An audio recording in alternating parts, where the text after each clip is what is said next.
Nanded gurdwara board act 1956 की दफा 11 में हुकूमत महाराष्ट्र की जानिब से की गई तरमीमात के खिलाफ सिख बिरादरी एक बार फिर सरापा एहतजाज बन गई है। इस मसले पर सिख समाज की जानिब से जिला कलेक्टर दफ्तर के सामने गैर मुयन्ना हड़ताल शुरू की गई है। इस पूरे मसले पर सिख समाज के मुतालबात और इनके मसाइल के बारे में मालूमात देने के लिए आज एक प्रेस कॉन्फ्रेंस का एहतमाम किया गया।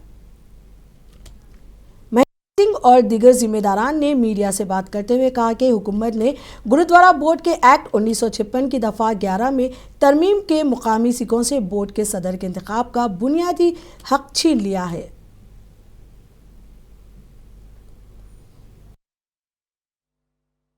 सन 2015 में महाराष्ट्र सरकार ने 1956 कायदा कलम 11 में संशोधन किया था। पहले जो निमंडक होती थी, हमारे जो सदस्य 17 होते थे, उसमें से अध्यक्ष, उपाध्यक्ष और सचिव चुना जाता था।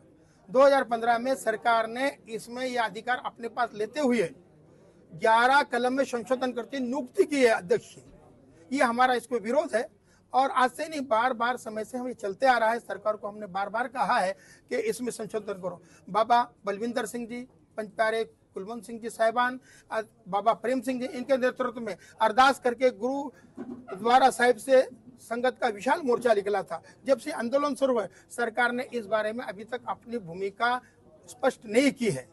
ये हमारा सरकार का कहना है कि जितना जल्दी हो सके 11 कलम रद्द करो। हम यहाँ से लेके आजाद मैदान भी गए।